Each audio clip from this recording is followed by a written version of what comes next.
O grande conflito. Capítulo 21. A causa da degradação atual. Ao pregar a doutrina do segundo advento, Guilherme Miller e seus companheiros haviam trabalhado com o único propósito de despertar os homens ao preparo para o juízo. Tinham procurado acordar os que professavam a religião para a verdadeira esperança da Igreja e levá-los a sentir a necessidade de uma experiência cristã mais profunda. Trabalhavam também para acordar os não conversos ao dever de imediato arrependimento e conversão a Deus.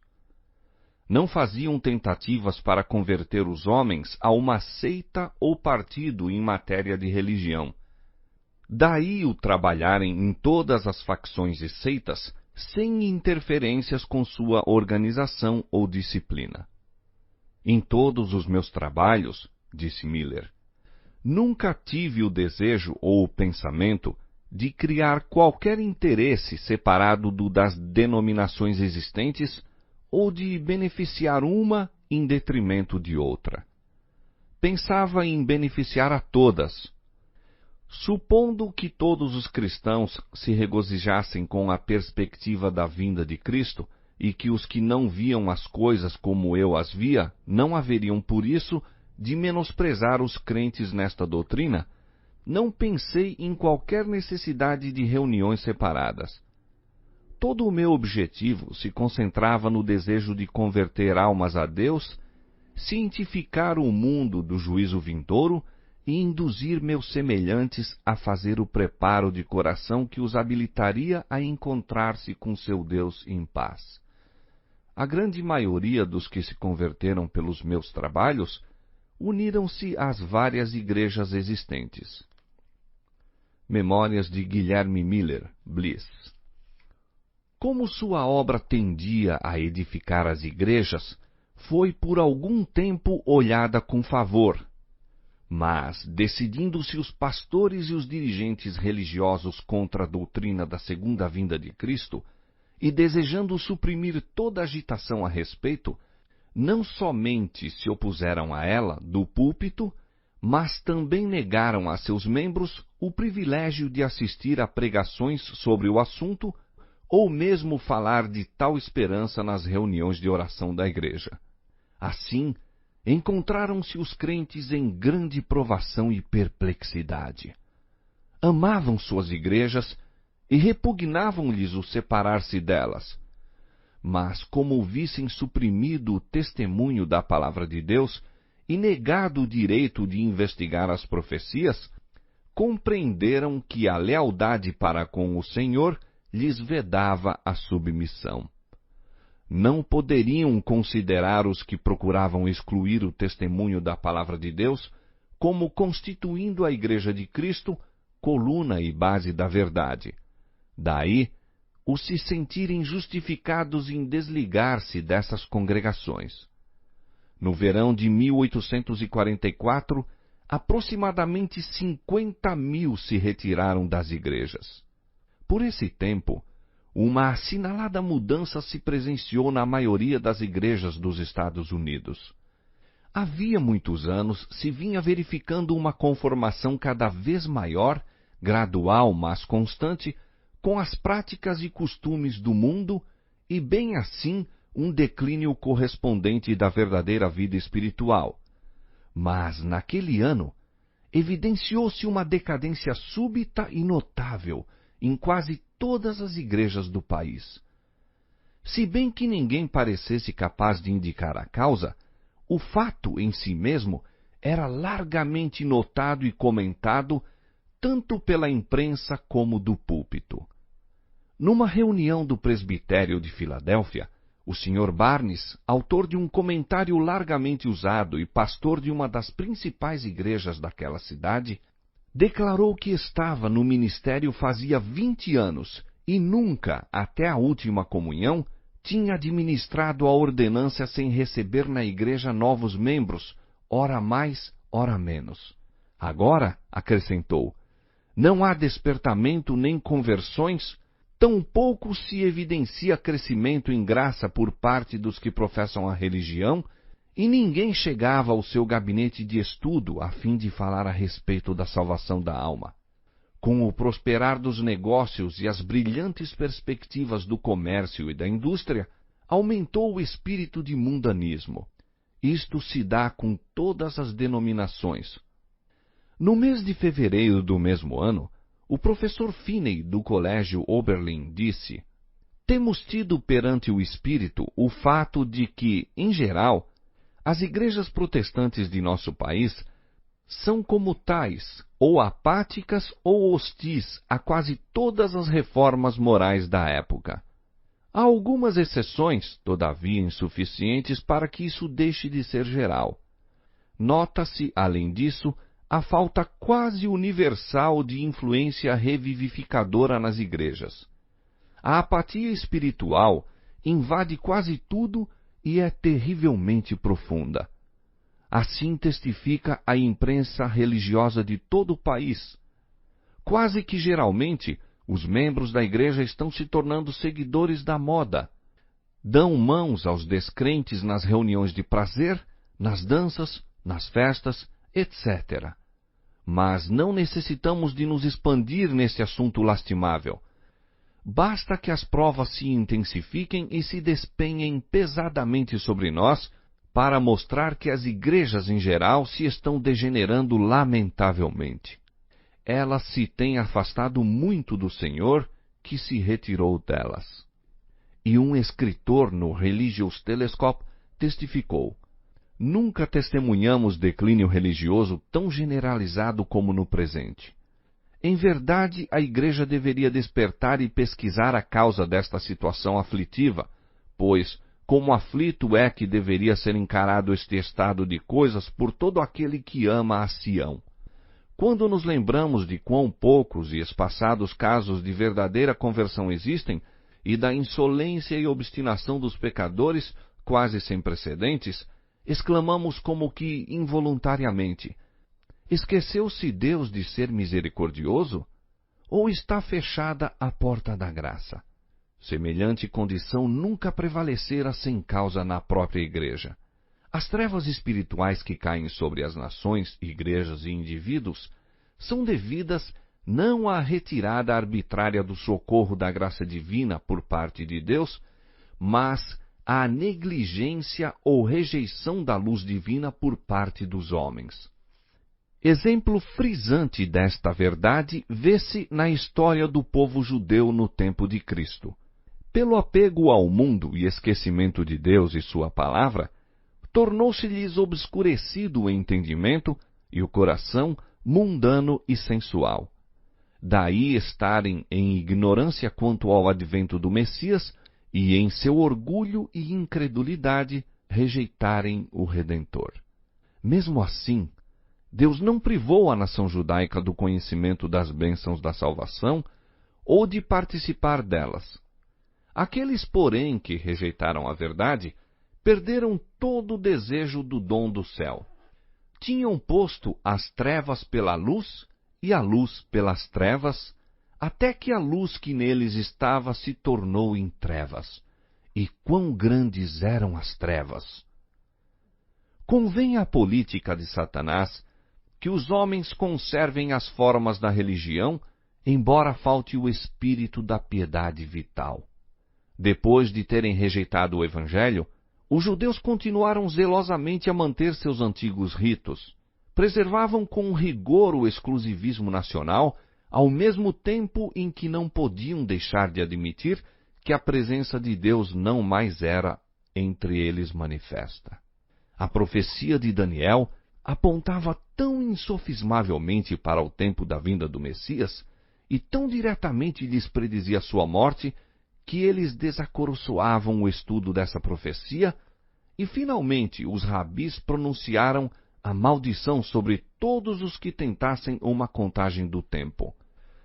Em sua cegueira e impenitência, o povo de Israel tem permanecido por 1900 anos indiferente ao misericordioso oferecimento de salvação, despreocupado das bênçãos do Evangelho, como solene e terrível advertência do perigo de rejeitar a luz do céu. Onde quer que exista causa idêntica, os mesmos efeitos se seguirão. Aquele que deliberadamente abafa as convicções do dever, pelo fato de se achar este em conflito com as tendências pessoais, perderá finalmente a faculdade de discernir a verdade do erro. Obscurece-se o entendimento, a consciência se torna calejada, o coração endurecido, e a alma se separa de Deus. Onde a mensagem da verdade divina é desdenhada e tratada levianamente, ali a igreja se envolve em trevas. Esfriam a fé e o amor, entram a separação e a discórdia. Os membros da igreja centralizam seus interesses e energias em empreendimentos mundanos e os pecadores se tornam endurecidos em sua impenitência. A mensagem do primeiro anjo de Apocalipse 14, anunciando a hora do juízo de Deus e apelando para os homens a fim de o temer e adorar, estava destinada a separar o povo professo de Deus das influências corruptoras do mundo e despertá-lo a fim de ver seu verdadeiro estado de mundanismo e apostasia. Deus enviou à igreja, nesta mensagem, uma advertência que, se fosse aceita, teria corrigido os males que a estavam apartando dele. Houvessem os homens recebido a mensagem do céu, humilhando o coração perante o Senhor, buscando com sinceridade o preparo para estar em pé em sua presença, o Espírito e poder de Deus ter-se-iam manifestado entre eles. A igreja, de novo, teria atingido o bendito estado de unidade, fé e amor que houve nos dias apostólicos, em que era um o coração e a alma dos crentes e anunciavam com ousadia a palavra de Deus, dias em que acrescentava o Senhor à igreja aqueles que se haviam de salvar. Atos capítulo 4, versos 32 e 31, capítulo 2, verso 47. Recebesse o professo povo de Deus a luz tal como lhe refugie da sua palavra, e alcançaria a unidade por que Cristo orou, a qual o apóstolo descreve como a unidade do Espírito pelo vínculo da paz. Há, diz ele, um só corpo e um só Espírito, como também fostes chamados em uma só esperança da vossa vocação, um só Senhor, uma só fé, um só batismo. Efésios capítulo 4, versos 3 a 5. Foram estes os benditos resultados fruídos pelos que aceitaram a mensagem adventista. Vieram de denominações várias e as barreiras denominacionais foram arremessadas ao chão. Credos em conflito eram reduzidos a átomos. A esperança de um milênio terreal, em desacordo com a Escritura Sagrada, foi posta de lado e corrigidas opiniões falsas sobre o segundo advento. Varridos o orgulho e a conformação ao mundo, repararam-se injustiças, os corações se uniram na mais doce comunhão e o amor e a alegria reinaram supremos. Se esta doutrina fez isto pelos poucos que a receberam, o mesmo teria feito a todos se todos a houvessem recebido. Mas as igrejas em geral não aceitaram a advertência. Os pastores, que como atalaias sobre a casa de Israel, deveriam ter sido os primeiros a discernir os sinais da vinda de Jesus, não quiseram saber a verdade, quer pelo testemunho dos profetas, quer pelos sinais dos tempos. À medida que as esperanças e ambições mundanas lhes encheram o coração, arrefeceram o amor para com Deus e a fé em sua palavra. E quando a doutrina do advento era apresentada, apenas suscitava preconceito e descrença. O fato de ser a mensagem, em grande parte pregada por leigos, era insistentemente apresentado como argumento contra a mesma. Como na antiguidade, ao claro testemunho da palavra de Deus opunha-se a indagação: tem crido alguns dos príncipes ou dos fariseus?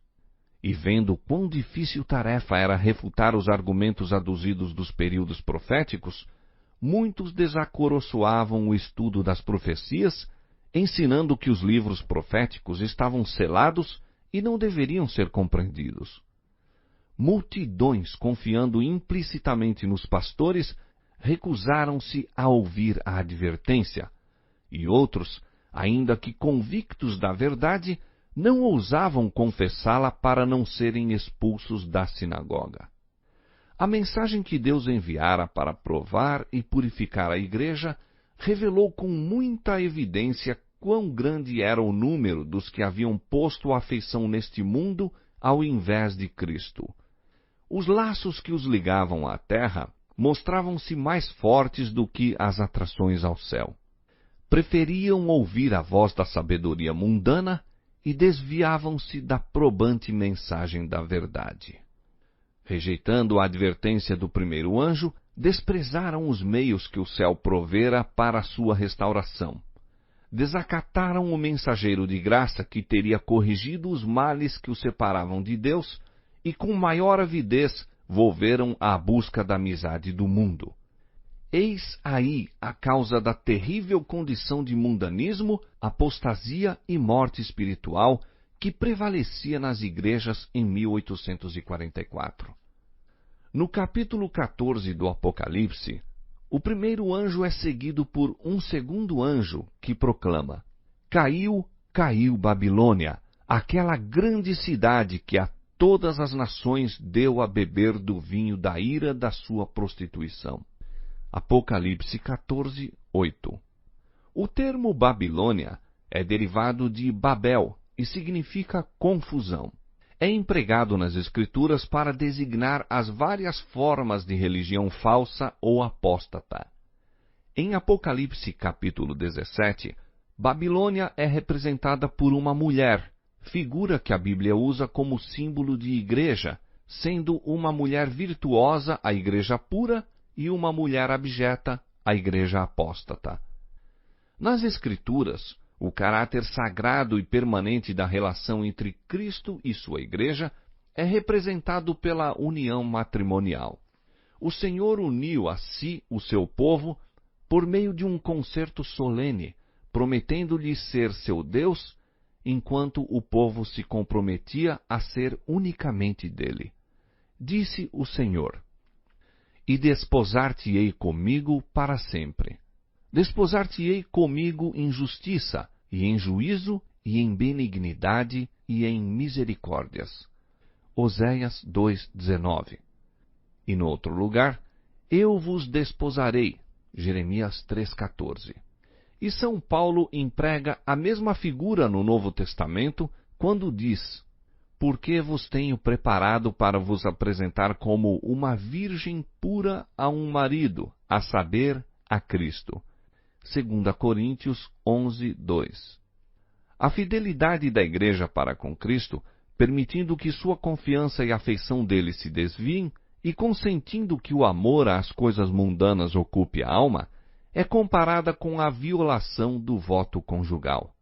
O pecado de Israel, afastando-se do Senhor, é apresentado sob esta figura, e o maravilhoso amor de Deus, que assim desprezam, é descrito de maneira tocante.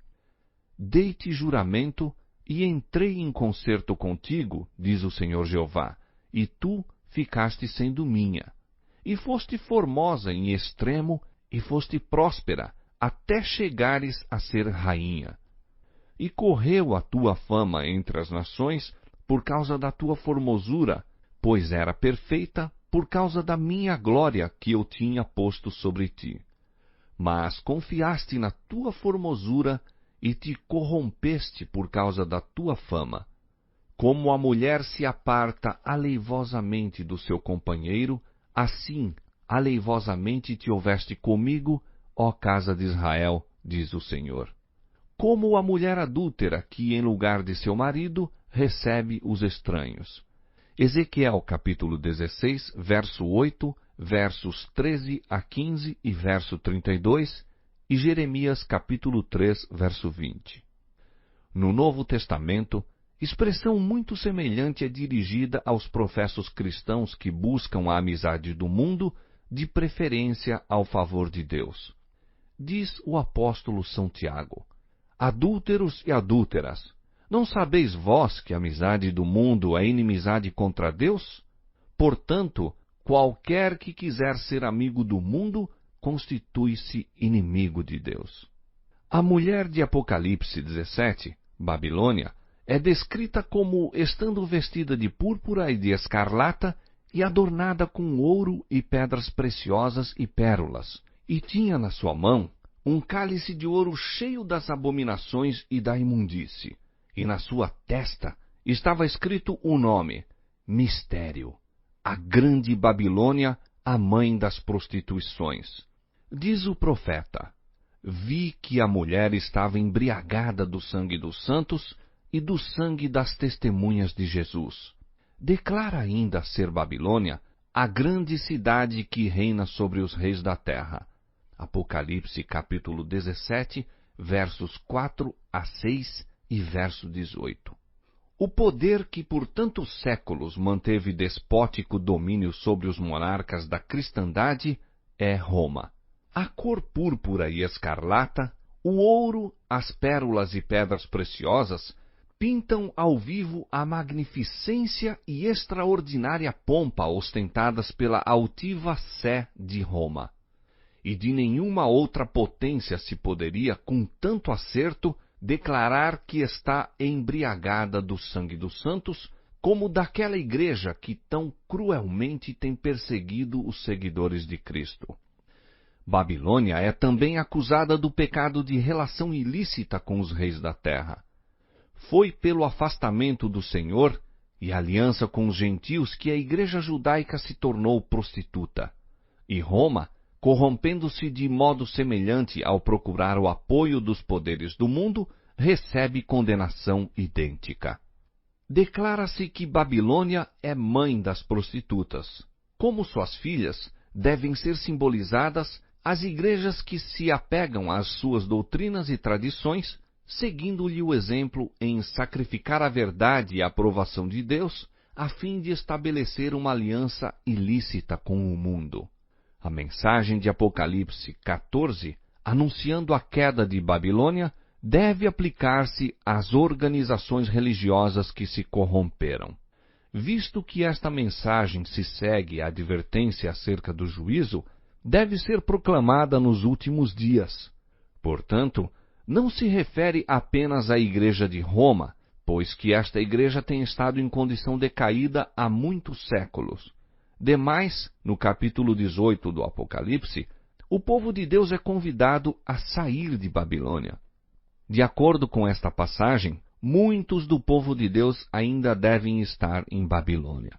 E em que corporações religiosas se encontrará hoje a maior parte dos seguidores de Cristo? Sem dúvida, nas várias igrejas que professam a fé protestante. Ao tempo em que surgiram, assumiram estas uma nobre posição no tocante a Deus e a verdade, e sua bênção com elas estava. Mesmo o mundo incrédulo foi constrangido a reconhecer os benéficos resultados que se seguiam à aceitação dos princípios do Evangelho. Nas palavras do profeta a Israel: e correu a tua fama entre as nações por causa da tua formosura, pois era perfeita por causa da minha glória que eu tinha posto sobre ti, diz o Senhor Jeová. Ezequiel capítulo 16, verso 14. Caíram, porém, pelo mesmo desejo que foi a maldição e ruína de Israel, o desejo de imitar as práticas dos ímpios e buscar-lhes a amizade. Confiaste na tua formosura e te corrompeste por causa da tua fama. Ezequiel 16, 15. Muitas das igrejas protestantes estão seguindo o exemplo de Roma na iníqua aliança com os reis da terra. Igrejas do Estado, mediante suas relações com os governos seculares, e outras denominações pela procura do favor do mundo. E o termo Babilônia, confusão, pode apropriadamente aplicar-se a estas corporações. Todas professam derivar suas doutrinas da Escritura Sagrada e, no entanto, estão divididas em quase inúmeras seitas com credos e teorias grandemente contraditórios. Além da pecaminosa união com o mundo, as igrejas que se separaram de Roma apresentam outras características desta. Uma obra católica romana argumenta que, se a Igreja de Roma foi culpada de idolatria com relação aos santos, sua filha, a Igreja Anglicana, tem a mesma culpa, pois tem 10 igrejas dedicadas a Maria para uma dedicada a Cristo. E o Dr. Hopkins, no Tratado sobre o Milênio, declara: não há motivo para se considerar o espírito e prática anticristãos como sendo restritos aos que hoje se chama a Igreja de Roma. Nas igrejas protestantes, muito se encontra do anticristo, e longe estão de se acharem completamente reformadas das corrupções e impiedade.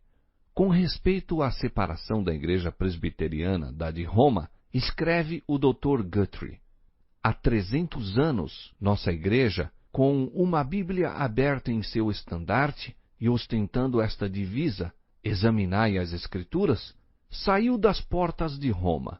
Faz logo a significativa pergunta: saíram de Babilônia limpos? A igreja anglicana, diz Spurgeon, parece estar profundamente minada pelo sacramentarismo, mas os dissidentes parecem quase tão contaminados pela incredulidade filosófica quanto ela. Aqueles de quem esperávamos melhores coisas estão se desviando um a um dos fundamentos da fé. O coração da Inglaterra mesmo, creio eu, está completamente carcomido por uma condenável incredulidade que ousa, todavia, ir ao púlpito e intitular-se cristã. Qual foi a origem desta grande apostasia? Como, a princípio, se afastou a Igreja da simplicidade do Evangelho, conformando-se com as práticas do paganismo, a fim de facilitar a aceitação da doutrina cristã pelos pagãos.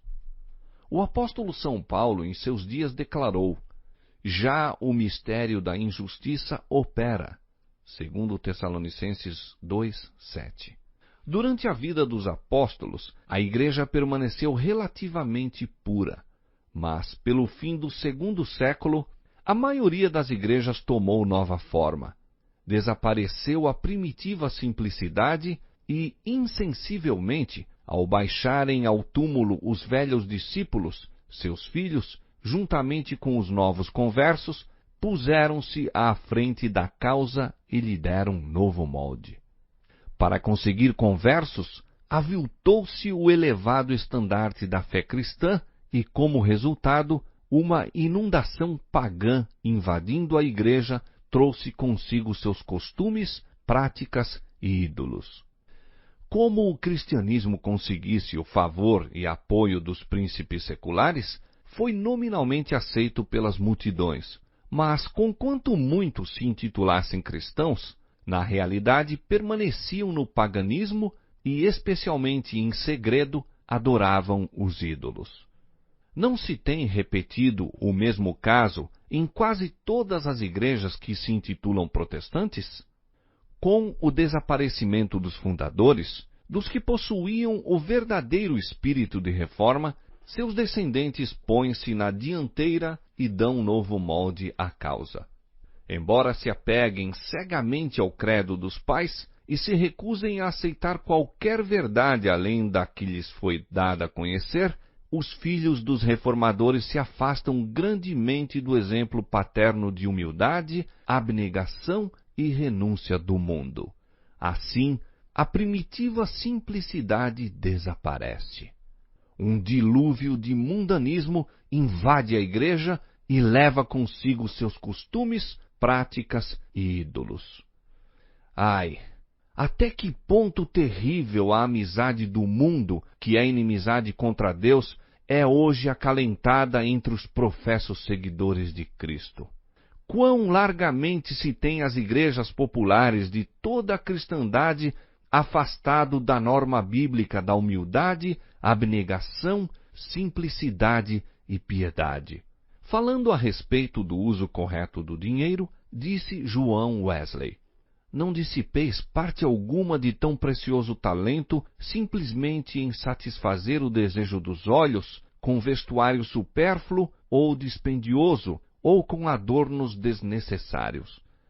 Não gasteis parte dele em ornar extravagantemente vossas casas, em mobília desnecessária ou dispendiosa, em quadros custosos, pinturas, douraduras. De nada disponhais para satisfazer o orgulho da vida, para obter a admiração ou louvor dos homens. Tanto quanto fizeres bem a ti mesmo, falarão bem de ti os homens. Tanto quanto vos vistais de púrpura e de linho finíssimo, e vivais todos os dias regalada e resplendidamente, não há dúvida de que muitos aplaudirão vossos gastos elegantes, vossa generosidade e hospitalidade. Mas não compreis tão caro o aplauso. Estai antes contentes com a honra que vem de Deus. Entretanto, em muitas igrejas de nosso tempo, este ensino é desatendido. Professar uma religião tornou-se moda no mundo. Governantes, políticos, advogados, médicos, negociantes, aderem à igreja como o meio de alcançar o respeito e confiança da sociedade e promover os seus próprios interesses mundanos. Procuram, desta arte, encobrir sob o manto do cristianismo todas as suas transações injustas. As várias corporações religiosas, robustecidas com a riqueza e influência dos mundanos batizados, mais ainda se empenham em obter maior popularidade e proteção. Pomposas igrejas, embelezadas de maneira a mais extravagante, erguem-se nas movimentadas avenidas. Os adoradores vestem-se com luxo e de acordo com a moda. Elevado salário é pago ao talentoso pastor para entreter e atrair o povo. Seus sermões não devem tocar nos pecados populares, mas deverão ser suaves e agradáveis aos ouvidos da aristocracia. Deste modo, ímpios de elevada posição são alistados nos registros da Igreja e os modernos pecados escondidos sob o véu da piedade. Comentando a atitude atual dos professos cristãos para com o mundo, diz um dos principais jornais seculares: insensivelmente, a Igreja tem seguido o espírito da época e adaptado suas formas de culto às necessidades modernas. Todas as coisas, na verdade, que contribuem para tornar atraente a religião, a Igreja hoje emprega como seus instrumentos. E um escritor no Independent de Nova York assim fala a respeito do metodismo atual. A linha de separação entre os religiosos e irreligiosos se desvanece numa espécie de penumbra e homens zelosos de ambos os lados estão labutando para obliterar toda a diferença entre seu modo de agir e seus prazeres. A popularidade da religião tende grandemente a aumentar o número dos que desejam aurir-lhe os benefícios, sem, de maneira honrada, fazer frente aos seus deveres. Diz Howard Crosby: é assunto para séria preocupação o encontrarmos a Igreja de Cristo negligenciando o cumprimento dos desígnios do Senhor. Exatamente como os antigos judeus permitiram que o intercâmbio familiar com as nações idólatras lhes roubasse de Deus o coração, assim a Igreja de Jesus hoje, mediante a falsa parceria com o mundo incrédulo, abandona os métodos divinos de sua verdadeira vida e entrega-se aos costumes de uma sociedade sem Cristo, hábitos perniciosos, embora muitas vezes plausíveis, usando argumentos e chegando a conclusões estranhos à revelação de Deus e diretamente antagônicos a todo o crescimento em graça. Nesta maré de mundanismo e busca de prazeres, a abnegação e sacrifício por amor de Cristo acham-se quase inteiramente esquecidos. Alguns dos homens e mulheres, ora em vida ativa em nossas igrejas, foram ensinados, quando crianças, a fazer sacrifícios a fim de se habilitarem a dar ou efetuar alguma coisa para Cristo. Mas, se são necessários fundos agora, ninguém deve ser convidado a contribuir. Oh, não! Fazei uma quermesse, representações, espetáculos, jantares à antiga, ou alguma coisa para se comer, algo que divirta o povo. Já o governador Washburn, de Wisconsin, em sua mensagem anual, a 9 de janeiro de 1873, declarou: "Parece que precisamos de uma lei para acabar com as escolas de jogo. Estas proliferam em toda parte. Mesmo a igreja, inadvertidamente, sem dúvida, algumas vezes faz a obra do diabo. Concertos com fins beneficentes, tômbolas e rifas, algumas vezes em auxílio de objetivos religiosos ou caritativos, mas frequentemente com finalidades menos dignas, sorteios de prendas, jogos de prêmios e etc., são todos expedientes para se obter dinheiro sem retribuição correspondente. Nada é tão desmoralizador ou pernicioso, particularmente para os jovens, como a aquisição de dinheiro ou propriedades sem trabalho. Se pessoas respeitáveis se empenham nessas empresas de azar e acalmam a consciência com o pensamento de que o dinheiro se destina a um bom fim, não é para se estranhar que a juventude do Estado, tão a miúdo, caia nos hábitos que com quase toda certeza a tornarão afeiçoada aos jogos de azar. O espírito de condescendência com o mundo está a invadir as igrejas por toda a cristandade.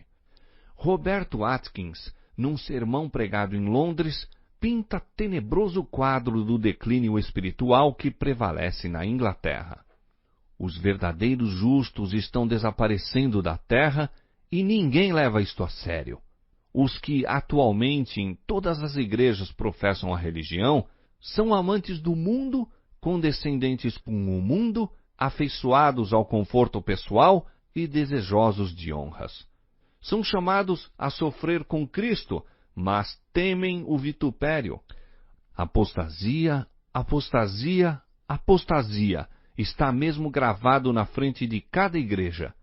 E se elas o soubessem e o sentissem, poderia haver esperança. Mas, ai, elas exclamam: rico sou e estou enriquecido, e de nada tenho falta. O grande pecado imputado à Babilônia é que a todas as nações deu a beber do vinho da ira da sua prostituição. Esta taça de veneno que ela oferece ao mundo representa as falsas doutrinas que aceitou, resultantes da união ilícita com os poderosos da terra. A amizade mundana corrompe-lhe a fé, e por seu turno, a Igreja exerce uma influência corruptora sobre o mundo, ensinando doutrinas que se opõem às mais claras instruções das Sagradas Escrituras. Roma privou o povo da Escritura Sagrada e exigiu que todos os homens aceitassem seus ensinos em lugar da própria Bíblia. Foi obra da Reforma restituir a palavra de Deus aos homens.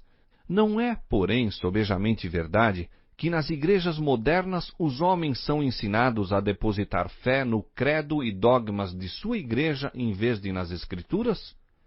Falando das igrejas protestantes, disse Carlos Becker: horrorizam-se com qualquer palavra rude contra os credos, com a mesma sensibilidade com que os santos padres se teriam horrorizado com a rude palavra contra a incipiente veneração dos santos e mártires por eles fomentada. As denominações evangélicas protestantes, por tal forma ataram as mãos umas às outras, bem como suas próprias, que, em qualquer dessas denominações, um homem não pode absolutamente se tornar pregador sem, de alguma maneira, aceitar outro livro além da Escritura Sagrada. Nada há de imaginário na declaração de que o poderio do credo está começando hoje a proibir a Bíblia tão realmente como o fez Roma, se bem que de maneira mais sutil. Quando ensinadores fiéis expõem a palavra de Deus, levantam-se homens de saber, pastores que professam compreender as Escrituras e denunciam a doutrina sã como heresia, desviando assim os inquiridores da verdade. Não fosse o caso de se achar o mundo fatalmente embriagado com o vinho de Babilônia, e multidões seriam convencidas e convertidas pelas verdades claras e penetrantes da palavra de Deus. Mas a fé religiosa parece tão confusa e discordante que o povo não sabe o que crer como verdade. O pecado da impenitência do mundo jaz à porta da igreja. A mensagem do segundo anjo de Apocalipse, capítulo 14, foi primeiramente pregada no verão de 1844 e teve, naquele tempo, uma aplicação mais direta às igrejas dos Estados Unidos, onde a advertência do juízo tinha sido mais amplamente proclamada e, em geral, rejeitada, e onde a decadência das igrejas mais rápida havia sido. A mensagem do segundo anjo, porém, não alcançou o completo cumprimento em 1844. As igrejas experimentaram então uma queda moral em consequência de recusarem a luz da mensagem do advento, mas essa queda não foi completa. Continuando a rejeitar as verdades especiais para este tempo, têm elas caído mais e mais. Contudo, não se pode ainda dizer que caiu Babilônia, que a todas as nações deu a beber do vinho da ira da sua prostituição. Ainda não deu de beber a todas as nações. O espírito de conformação com o mundo e de indiferença às probantes verdades para nosso tempo existe e está a ganhar terreno nas igrejas de fé protestante em todos os países da cristandade. E estas igrejas estão incluídas na solene e terrível denúncia do segundo anjo. Mas a obra da apostasia não atingiu ainda a culminância. A Escritura Sagrada declara que Satanás, antes da vinda do Senhor, operará com todo o poder e sinais e prodígios de mentira e com todo o engano da injustiça, e os que não obedeceram o amor da verdade para se salvarem, serão deixados à mercê da operação do erro para que creiam a mentira. 2 Tessalonicenses capítulo 2, versos 9 a 11. A queda de Babilônia se completará quando esta condição for atingida e a união da igreja com o mundo se tenha consumado em toda a cristandade. A mudança é gradual e o cumprimento perfeito de Apocalipse, capítulo 14, verso 8, está ainda no futuro. Apesar das trevas espirituais e afastamento de Deus prevalecentes nas igrejas que constituem Babilônia, a grande massa dos verdadeiros seguidores de Cristo encontra-se ainda em sua comunhão. Muitos deles há que nunca souberam das verdades especiais para este tempo. Não poucos se acham descontentes com sua atual condição e anelam mais clara luz. Debalde olham para a imagem de Cristo nas igrejas a que estão ligados. Afastando-se estas corporações mais e mais da verdade e aliando-se mais intimamente com o mundo, a diferença entre as duas classes aumentará, resultando por fim em separação. Tempo virá em que os que amam a Deus acima de tudo não mais poderão permanecer unidos aos que são mais amigos dos deleites do que amigos de Deus, tendo aparência de piedade, mas negando a eficácia dela. O capítulo 18 do Apocalipse indica o tempo em que, como resultado da rejeição da tríplice mensagem do capítulo 14, versos 6 a 12, a igreja terá atingido completamente a condição predita pelo segundo anjo e o povo de Deus, ainda em Babilônia, será chamado a separar-se de sua comunhão. Esta mensagem é a última que será dada ao mundo e cumprirá a sua obra. Quando os que não creram a verdade, antes tiveram prazer na iniquidade, 2 Tessalonicenses capítulo 2, verso 12, forem abandonados para que recebam a operação do erro e creiam a mentira, a luz da verdade brilhará, então, sobre todos os corações que se acham abertos para recebê-la, e os filhos do Senhor, que permanecem em Babilônia, atenderão ao chamado: Sai dela, povo meu. Apocalipse 18, 4.